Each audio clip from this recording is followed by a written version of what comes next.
Welcome to కీటాక్స్. Lion king సినిమాలో ఈ సీను బాగా పాపులర్. ముఫాసా ఫుట్ ప్రింట్ లో లయన్ కింగ్ తొలిసారి అడుగు పెట్టినప్పుడు ఎంత చిన్నదిగా ఉంది అనేది ప్రాక్టికల్ గా డైరెక్టర్ చూపిస్తాడు. ఇప్పుడు ఐపీఎల్లో చెన్నై సూపర్ కింగ్స్ కూడా ఇలాంటి సిచ్యువేషన్ ఎదుర్కొంటోంది. ఆ మాటకొస్తే ఐపీఎల్లో ఖచ్చితంగా ముఫాసా మహేంద్ర సింగ్ ధోనీనే, అందులో డౌట్ లేదు. కానీ ధోనీనే ఇప్పుడు చెన్నై సూపర్ కింగ్స్కి పెద్ద ఛాలెంజ్ అయిపోయాడు, సవాల్ అయిపోయాడు. ఎప్పుడూ ఊహించనంత క్రైసిస్లోకి చెన్నై సూపర్ కింగ్స్ని నెట్టేస్తోంది ఈ ధోనీ ఇమేజ్. మరి దీనికి పరిష్కారం ఏంటి? ఈ సీజన్ ఆల్రెడీ ఎత్తినట్టే కనబడుతోంది. మరి ఫ్యూచర్ మాత్రం ఎట్లా ఉండొచ్చు డీటెయిల్గా చూద్దాం. అంతకంటే ముందు డోంట్ ఫర్గెట్ టు సబ్స్క్రైబ్ కీటాక్స్.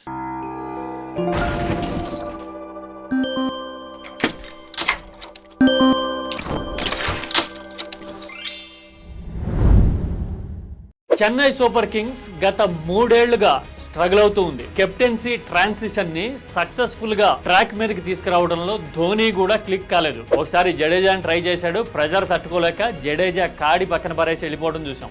ఆ తర్వాత రుతురాజ్ గైక్వాడ్ ని తీసుకొచ్చిన సిచ్యువేషన్ అంతంత మాత్రంగానే కనబడుతోంది. ఇప్పుడు సీజన్ మధ్యలో గాయం పేరు చెప్పి రుతురాజ్ బయటికి వెళ్ళిపోవడం మీద రకరకాల ప్రచారాలు జరుగుతున్నాయి. ఆఫ్టర్ ఆల్ మేము ఓడింది 50 రన్స్ తోనేగా అని వెటకారంగా రుతురాజ్ కామెంట్ చేశాడు అనే విషయాలను కూడా గుర్తు చేస్తూ ఉన్నారు. ఆ తర్వాత రుతురాజ్ గాయంతో తప్పుకుంటే ఇప్పుడు ధోనీనే మళ్ళీ చెన్నై పగ్గాలు అందుకున్నాడు.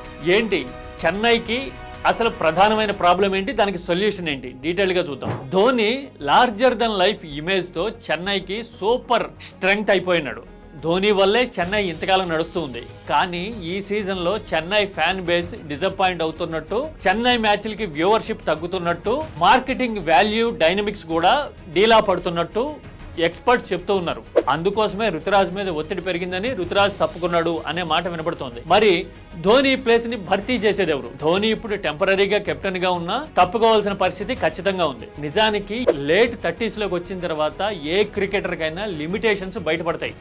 పర్ఫార్మెన్స్ డిప్ అవడము, అలాగే ఛాలెంజెస్ హర్క్యులస్ టాస్క్ లాగా కనపడడం జరుగుతూ ఉంటుంది. ధోని కూడా ఏం డిఫరెంట్ కాదు. మనం ఆల్రెడీ ఈ సీజన్ లో చూస్తూ ఉన్నాం. డేవిడ్ మిల్లర్ లాంటి వాళ్ళు ఇంతకు ముందులాగా కనెక్ట్ చేయలేకపోవడం చూస్తున్నాం. అలాగే డూప్లెసిస్ లాంటి వాళ్ళు దూకుడుగా ఆడలేకపోవడం చూస్తున్నాం. ధోని 43 ఏళ్ల ఏజ్ లో లైటనింగ్ స్ట్రైక్ చేశాడు, స్టంపింగ్ అద్భుతంగా చేశాడు అని చెప్పుకుంటే చెప్పుకోవచ్చు కాక, స్పిన్ బౌలింగ్ లో ఆ మాత్రం ఉత్సాహం సహజమే. కానీ బ్యాటింగ్ లో విషయానికి వచ్చేసరికి యాక్టివ్ గా జట్టు నడిపించే విషయంలోనూ ఏజ్ అనేది ఖచ్చితంగా పెద్ద ఫ్యాక్టరే. మరి ధోని రోల్ ఎవరు తీసుకుంటారు అంటే, ఎవరు తీసుకున్నా సరే ధోనితో పోల్చి చూడటము, ప్రెజర్ పెట్టడం ఖచ్చితంగా జరిగి తీరుతుంది. నేషనల్ టీమ్ లో రిషబ్ పంత్ వచ్చిన కొత్తలో ఇదే జరిగేది. డిఆర్ఎస్ అంటే ధోని రివ్యూ సిస్టమ్ అని, ధోనికి ఉన్న తెలివి రిషబ్ పంత్ లేదని, ధోని ఎంత యాక్టివ్ రిషబ్ పంత్ కాదు అని చాలా మంది అంటూ ఉండేవాళ్ళు. రిషబ్ పంత్ హిరాయిక్ ఇన్నింగ్స్ ఆడిన తర్వాత, విదేశాల్లో మ్యాచ్లు గెలిపించి సెంచరీలు చేసిన తర్వాత ఆ ప్రచారము ప్రెజరు తగ్గాయి. ఇప్పుడు చెన్నైలో కూడా అంతే. ఎవరైనా సరే సొంత ఐడెంటిటీతో, ఇండివిజువాలిటీతో, కొద్దో గొప్ప స్టార్డంతో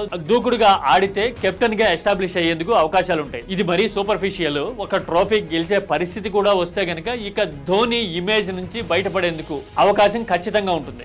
ఇప్పుడు ఇలాంటి ప్రయత్నం సక్సెస్ఫుల్ గా ఎవరూ చేయలేకపోవడం అనేది చెన్నై ఛాలెంజ్. బ్యాటింగ్ ఆర్డర్ లో కూడా మొత్తం ఎవరు ఫామ్ లో లేకపోవడము, ఏజ్ మీద పడ్డము, ఇదివరకిట్లాగా పర్ఫామ్ చేయలేకపోవడం అనేది మేజర్ ఛాలెంజ్. ఇప్పుడు న్యూజిలాండ్ బ్యాటర్లు ఇద్దరు ఓపెన్ చేస్తున్నారు, డెవాన్ కాన్వాయ్, రచన్ రవీంద్ర. వీళ్ళిద్దరూ స్ట్రైకర్లుగా పేరుంది కానీ సూపర్ స్ట్రైకర్స్ అయితే ఖచ్చితంగా కాదు. మనం ఆల్రెడీ చూసాం, 200కు పైగా టార్గెట్ చేయాల్సిన సమయంలో 140-150 స్ట్రైక్ రేట్ తో మాత్రమే వీళ్ళు ఆడగలుగుతున్నారు. ఇలాంటి ఛాలెంజెస్ అన్నిటినీ దాటి రవీంద్ర జడేజా కూడా గతంలో ఒక ఓవర్ లో హైయెస్ట్ రన్స్ స్కోర్ చేసిన బౌలర్ గా ఐపీఎల్ రికార్డు ఉన్న రవీంద్ర జడేజా లాంటి వాళ్ళు కూడా ఇప్పుడు అంత అగ్రెసివ్ గా కనపడలేదు. ఇవన్నీ ఏజ్ ఫ్యాక్టర్స్, అలాగే ఏళ్ల తరబడి ఆడుతూ ఉండటం వల్ల వచ్చే లిమిటేషన్స్. మరి ఈ మల్టిపుల్ ఇష్యూస్ ని ఎలాగా చెన్నై ఓవర్కమ్ చేయగలుగుతుంది? ధోని టెంపరీ కెప్టెన్సీ అనేది ఇప్పటికి సొల్యూషన్ లా అనిపించినా, మరి పర్మనెంట్ పరిష్కారంగా చెన్నై ఏం చేస్తే బాగుంటుంది? మీ అభిప్రాయాన్ని కామెంట్ లో చెప్పండి. Don't forget to subscribe కీటాక్స్.